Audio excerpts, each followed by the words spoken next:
Can you hear me?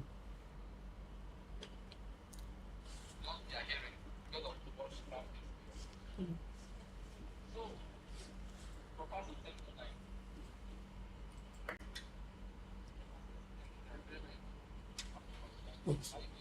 Something is wrong.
In the studio to do your thing.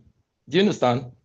So in live sound, you're working with so much variables, temperature, humidity, the vibration, that's the acoustic behavior of the space. These are all factors that determines your decision when you're mixing in a live space. So as I was saying, so in that space, I now observed that these people did not even want the low ends at all. The low ends was just a problem to them. Thank God it was a good PA I had that could handle like from 65 to from 60 hertz. So at some point, I think I even had to just up the subs. So I was able to mix the kick, the bass, everything was just from up and it was slow. And they now came to me. Some people came to me and said, wow, this is great sound. We love it. Our chest is not shaking. So, years after, that program continued, but I did it like 3 years. I was not able to do the work again because I left that city, do you understand, to another place. So they still reached out to me. How can we bring you? We brought some other people for the past 5 years to try to, do you understand, do this event for us. And even our church sound, the way we used to do it, it never works. So sometimes you need to listen. Do you understand? It is not always a matter of what is good for the goose is good for the gander. It's not like that. It varies a whole lot. So, and I've also worked in a church that I thought the sound was loud, the low ends were pumping, moving the air, as my oga would say that the low end moves the air, and my chest was really pounding. And the pastor walked up to me and said, Annie, pump the sound. Annie, pump the sound. I was like, wow, I was shocked. And they were happy. People were in front of the speaker jumping. So I increased the sound to a level that I had to use my headphones, reduce my headphones so I get my own sanity. And they were happy. And he came back and gave me thumbs up that this is good, well done. I'm like, wow. So you have to know the people you're working for. So you make your decisions with the levels of your low ends and the mid frequencies and your high frequencies. So, okay, another thing I would like to look at is actual loudness and perceived loudness. There are times, I'll just be setting examples. There's a way you can play audio and you're fine. And at some point, it's as if the speakers are not loud enough or you're not getting enough through if it's an outdoor situation. And sometimes you do not need to keep pushing your speakers loud or increasing your sound. Do you get? Sometimes it is that the frequency that is very, very receptible to the ears are not sufficient in the space. And funny enough, those are the frequencies that can get too harsh at some points.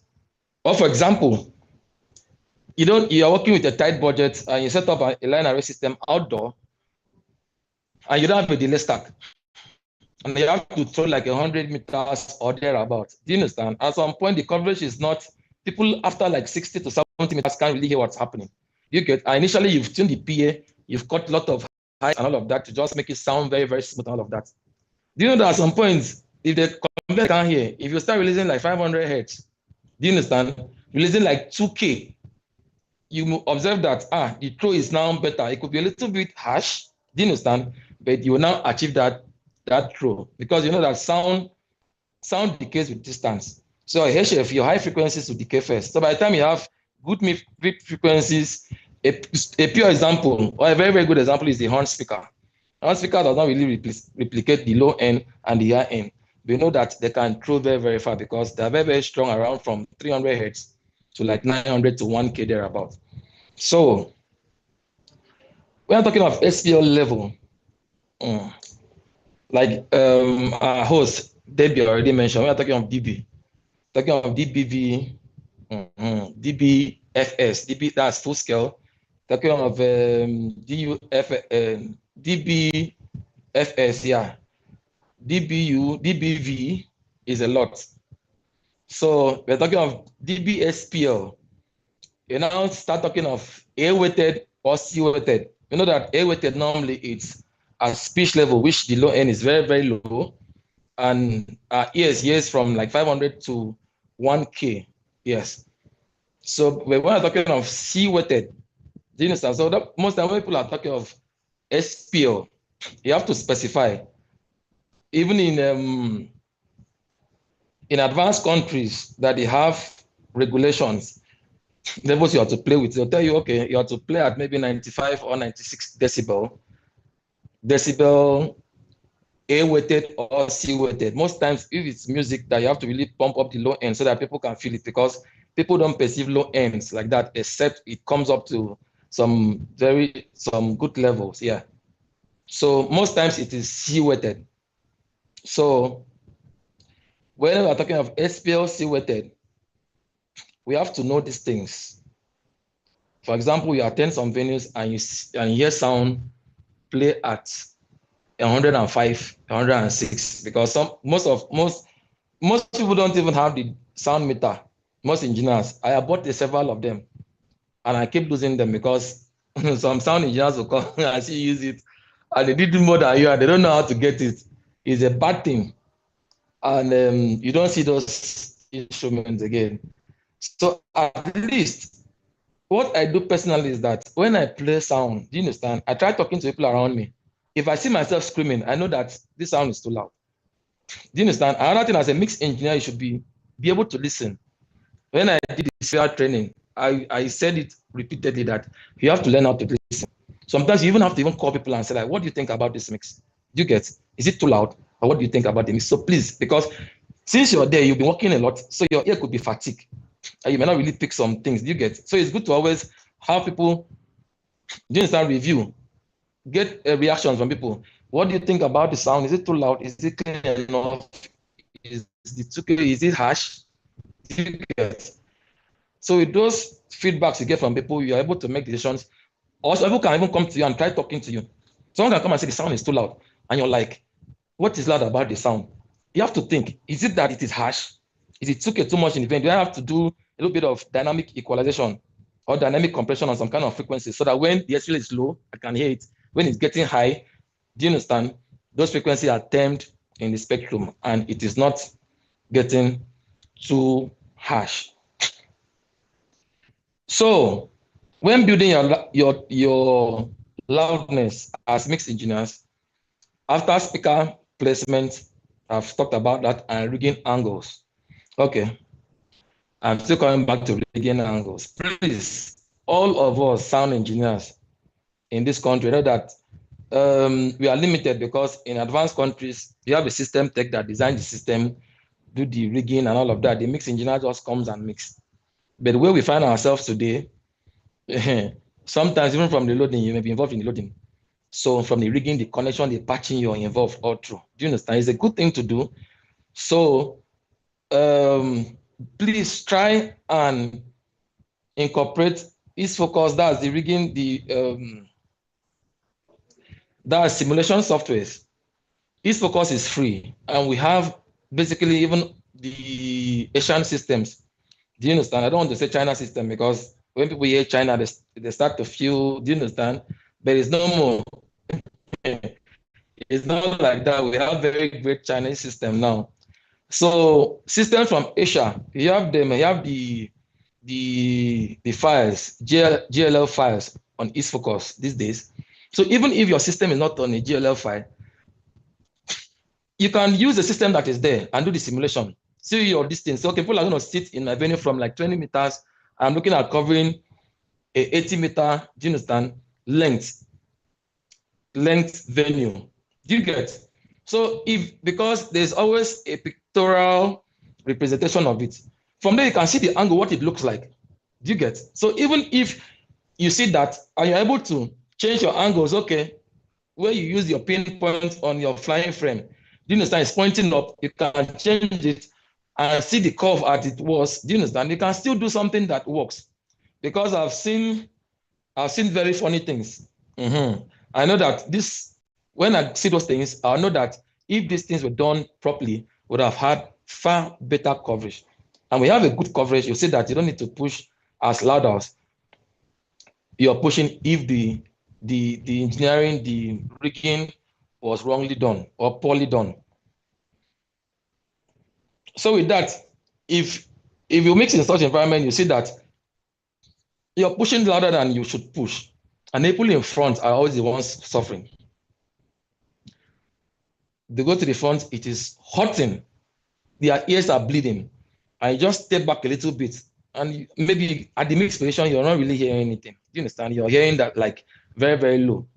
So system design, speaker placement, it is very, very important and crucial.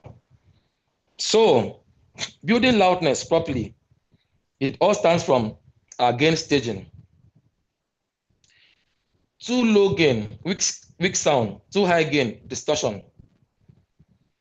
Use the clean before loud rule. Yes. I'm going to give us a little expo.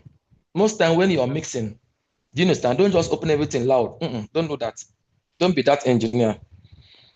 Build your mix gradually. And by the time you're building your mix, most times when I'm mixing, you get I know that my main fader is still going to get to that 0. You get? So have it in mind.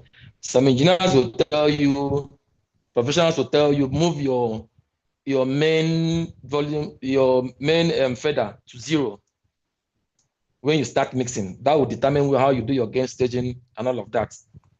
I think gain staging is about voltage that's coming into your system, coming to your console. So you should have a template. You should know that, okay, I want my kick, for example, you get to be on -14. My kick in and kick on -14 or -12. Why is that so? Because I know I'm going to do some low boosting that's going to still shoot the levels up. You get? I want my snare top to be this here. I want my snare bottom to be there. You get? So you have to be very, very deliberate from when you're building the mix. And personally, because they'll say get your meters, your main faders to 0, which is unity. To the best of my knowledge, there's a region they call unity on every console. And it ranges from -5 to +5. You always see any console from analog days. Go and look at any console. You always see that.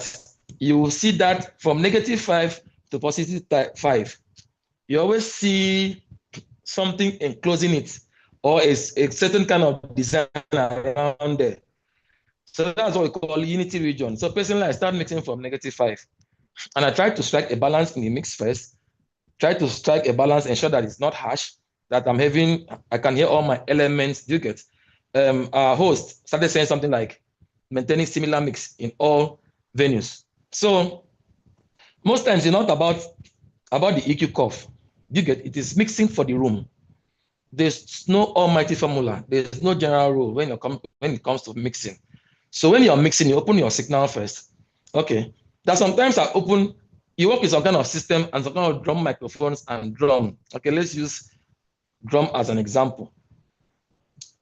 And I'm like, hit the tom one and hit the tom. And it's nice because of the heads. the microphone I'm using. Do you understand? And how the room behaves. Do you understand? And I don't have to do much. Okay, I'll just be like, okay, even if this tom sounds fine, at least I don't need maybe 100 hertz and below on tom 1, a 10 inches tom. So I can just roll up to like 80, 85, or 100 hertz, do a high pass on it and leave it. So what am I trying to say? These presets for tom, you have to do this, you have to do this, you have to cut this, you have to cut that for it to sound good. It doesn't work always.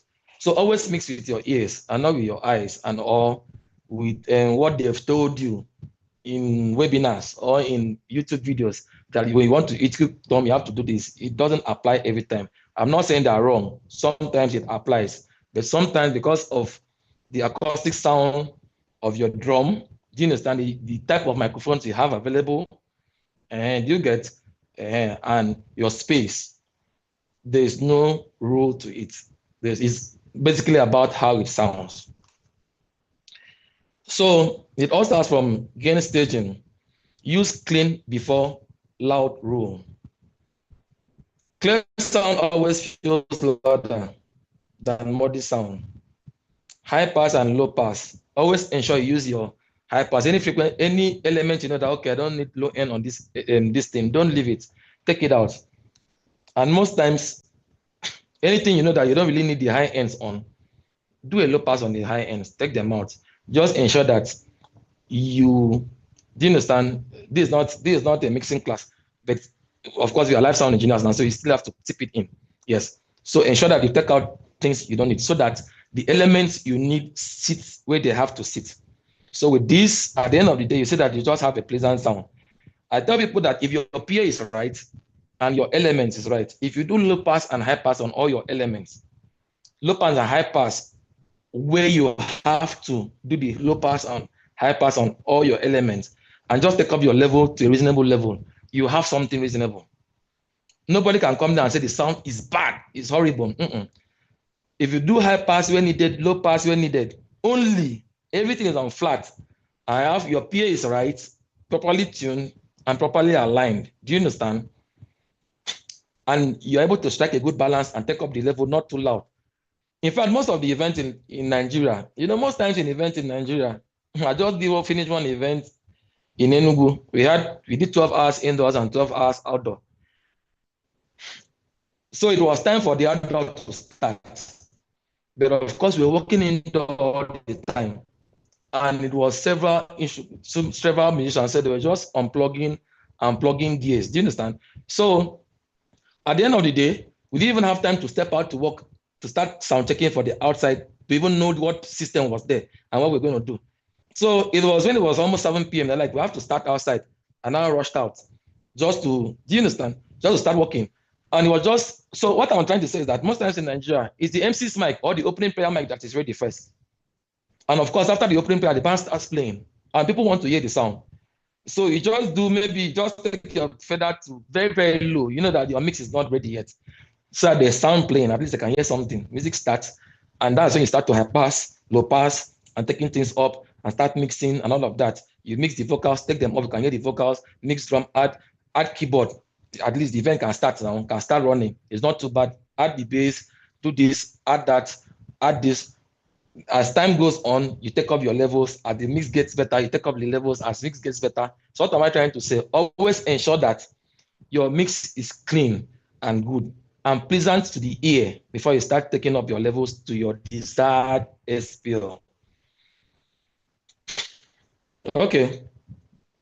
High pass, low pass. Okay, surgical EQ. So cut off harsh and worrisome frequencies before increasing levels. I've touched that already. Your sound is built on this structure or framework. If you have a solid gain structure, you are good. Channel gain, channel fader, group fader if you use, internal processors / effects, main output, external processors, and the amplifiers.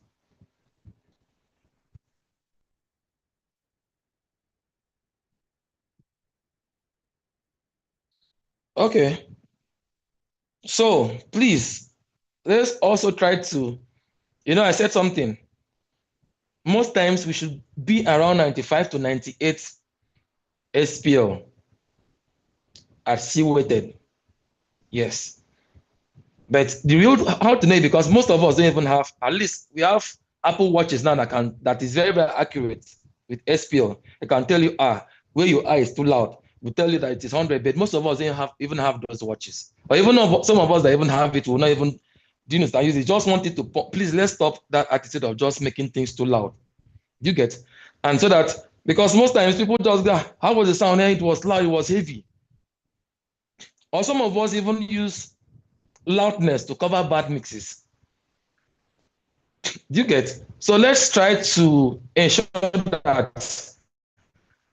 In fact, I tell people that the quick rule or the cheat to know how loud you are if you're fine is that if you call someone, talk to the person normally, the person is able to hear you and respond to you, and this person is not screaming. When someone is screaming, I can't hear you. Or people, you see people try to talk to you and they are screaming.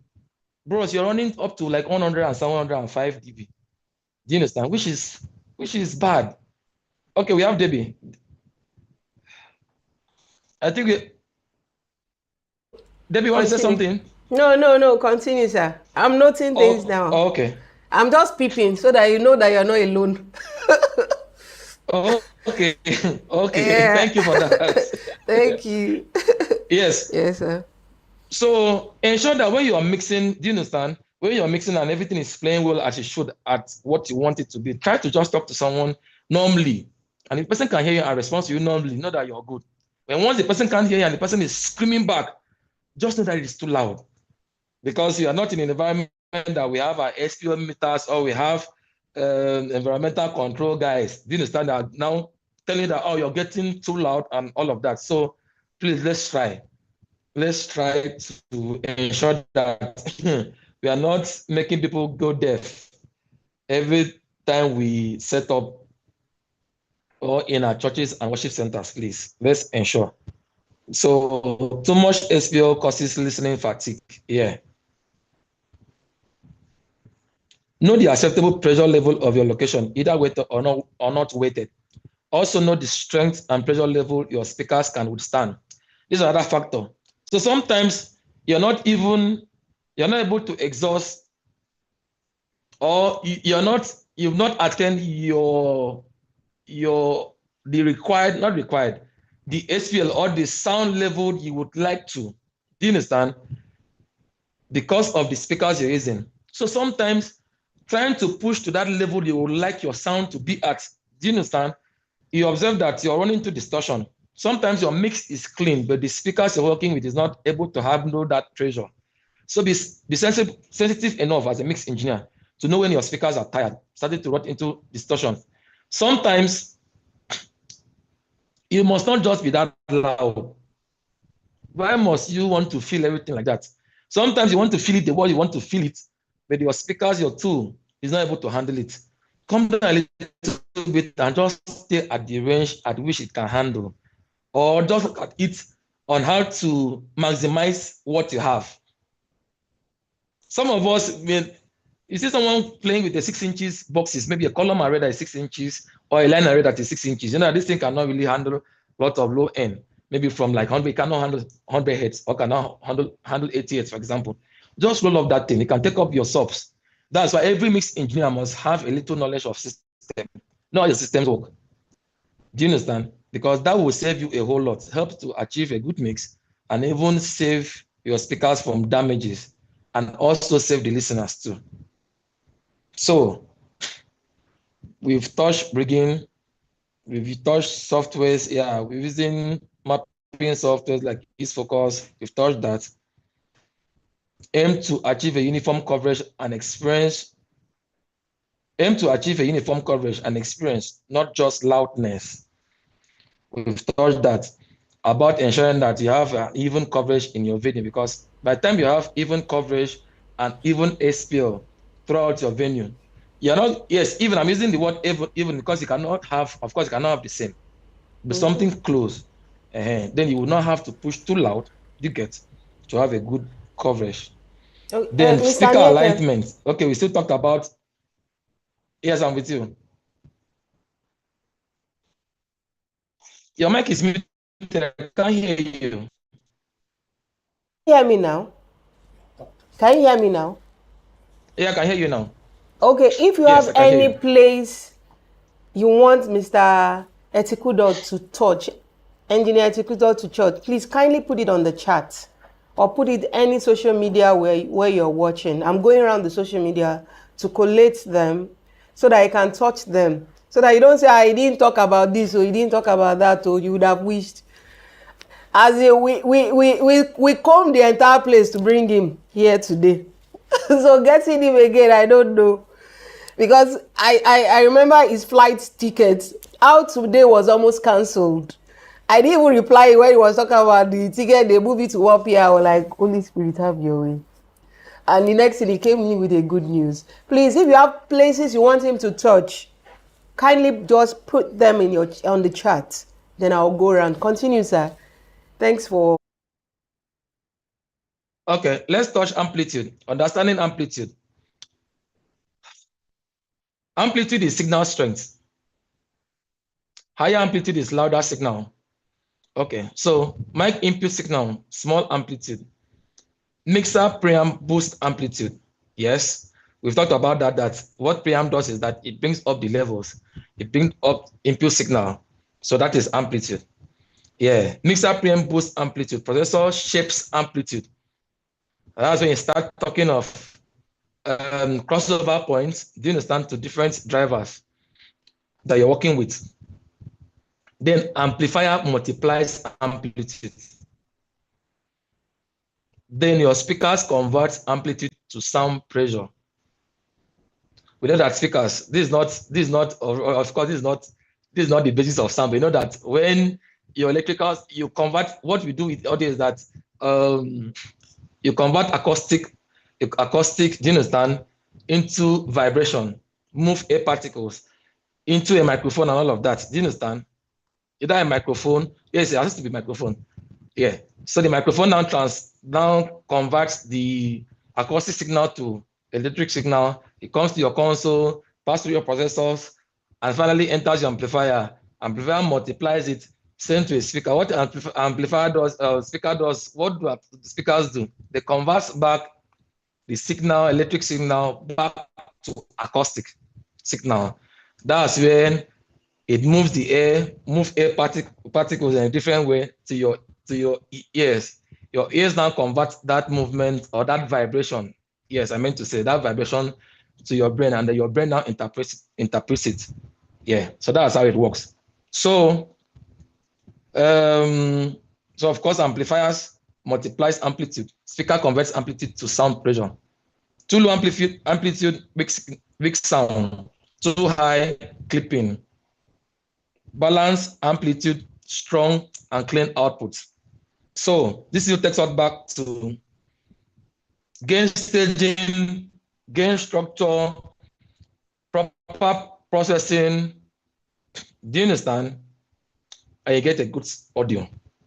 Okay.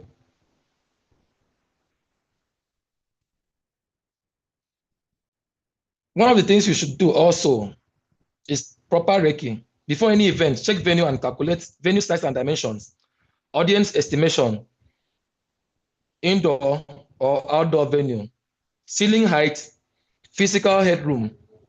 That ceiling height will make you know that in this venue, do we even need a line array or a point source? Okay, if it's a point source and the place is like, maybe the venue is like, it doesn't have high roof and it's like a 50-meter distance length hall. Okay, so I'm doing a point source, of course. Okay, so what do I need to do? I need a riser to take up my speakers to at least to head level. Okay, I cannot push too loud. So I'll need, since I have having 50 meters, I'll need 2 delays, for example, or I need 3 delays. Do you understand? These are decisions you need to make before even loading to any venue. Very, very important venue. But most of us will be like, we just want to see line array. Or some clients will be like, line array, this is a popular mistake all of us make. I'm guilty of it too.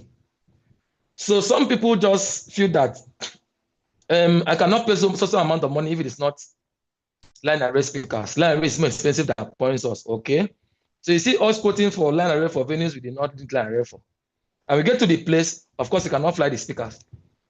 Only because the roof level is very, very low. You start ground stacking line array. Do you know what happens when you ground stack line array? Like, okay, this is not interactive. So when you're ground stacking line array, because the way they are built is a line source speaker. Do you understand? So it plays, each of the box plays horizontally 90 degrees. So it does not disperse 45 up, 45 down. It doesn't do that. That's why if I have several of it and it plays in like a straight line. So for example, if I ground stack 4 line arrays in a standing height level, you know what happens? I know it is 1 or 2 boxes that we are hearing. As far as they are not curved down, you understand, they are straight, ground stacked straight. So if you had stacked 6 of it, it's still that it's playing to the people directly, that they can hear the direct HF. It is just 2 boxes, for example, some most times. Yes. The other 4 boxes up, they are just playing straight to the walls of the place and just causing more havoc. What I do personally, one thing I do, if I ground stack like that, I just check the ones that are really playing, the one I can hear directly. Do you understand? Those are the ones I just bring down the level on the amplifiers greatly, because it's going to just cause more havoc than good. It's going to, if it is a reverberating hall, it's going to just cause more reverberation, because we are not hearing that HF. It's just going to add because of course the mid frequency, low mid will always, you always hear it. If it's not direct to your front, you always get the effect of it. So most of us are guilty of that. So most times we use the wrong speakers, do you understand, for venues. Most times we don't even need line array speakers. This point source, and you just do your delay stacks, different delay stacks, that you do a distributed system, and you have great output from it. So audience estimation, ceiling height, yeah, stage location and size, delay points, power availability and source, room reverberation coefficients, event type, equipment type needed. Yeah, very, very important. So the right way to think as engineers, think in this order. Number 1, coverage. Number 2, clarity. Number 3, gain structure. Number 4, EQ. Number 5, delay. Number 6, SPL. Number 7, loudness. Never reverse it. Don't reverse this order. Thinking loudness first. First things first. Always Sir, get it right. please Let go loudness. again. I set up Go again. Coverage. Go small. 1. Okay. Clarity. 2. 2. Yes. Gain structure / gain staging. It goes together. 3. Yeah. EQ. 4. Delay. 5. Your SPL. Do you understand? Yes. Then loudness. Yes. I said something when I was starting. I think I was running too much at the beginning. Do you get? Because I said something about always having your mix, your faders down first. Make sure it is very, very low at first when you're beginning. Until when you know that sometimes I'm sound checking and people are like, open the sound, open the sound. The sound is not ready to be open. Because when I'm mixing, for example, I'm cooking. It's like an a la carte. Cook it now, bring it down, let's eat it now. That's what live sound is. Do you get? I cannot be done cooking and you want to eat it. I have not put salt, I've not put maggi, I've not put anything, I want to eat it. So I'm just trying to strike a balance, mix and make sure things at least are fairly done. The mix is nice before I take it up. So people should learn how to exercise patience. Do you understand? Because most of these clients, they just want to be sure that this thing is loud enough. Well, you understand? So they just come and say, I know the sound, you don't open the sound. Leave the engineer. And most times, you know what you're doing. You know what you're trying to achieve. Try not to allow people to pressure you. Always take control of your environment. That doesn't mean you should be rude. There are 2 different things. So someone can come and tell you, open the sound. You're like, please, I'm trying to work on the sound. Give me I need more time. Give me some time. I'm working. Or we are working on it. That's the general rule. There's a way you can tell someone that you don't want to do, that you will not do something politely, and the person will just leave you alone. The time we are working on it, or I am working on it, it's towards the end of the show I could still be working on it. So let's try not to be rude and be insolent, please, because most of us can be like that. People cannot manage pressure. So always take control of your environment and make sure you do the things you need to do and do it properly. Because at the end of the day, they're going to judge you by your output, by your results, and not if someone was coming to shout at you and all of that. Yeah. So, proper system tuning. This includes ping noise. Use ping noise to test full frequency response. Yeah. RT analyzers, equalizers, tune room response, delay alignment, align the tops and the subs. Most times people don't just pay attention. Most of us, we just say, we want to play this thing to play, but this alignment is not important. Even if it is a laser meter you can get, when once you rig your speakers up, even if it's point source, when once it is not on top of the subs, when once it has a height, or let's say a line array, point it to the lowest box in your array and point it to the sub. You'll see that there's a distance difference. It's not always the same. Something as easy as that. If you are able to align those two things, you'll be surprised at the level, the headroom you get. Or sometimes your low end will just pop out. Or sometimes your low mid will just pop out. Something must definitely just come up when it is done rightly. And if you don't align your system, you see yourself pushing more than you should push. And it is your drivers, your speakers, and your amplifiers that will suffer the heat. Do you understand? So it is always, don't just say I'm a mix engineer, nothing concerns me. Once I keep this thing, just try and these informations are even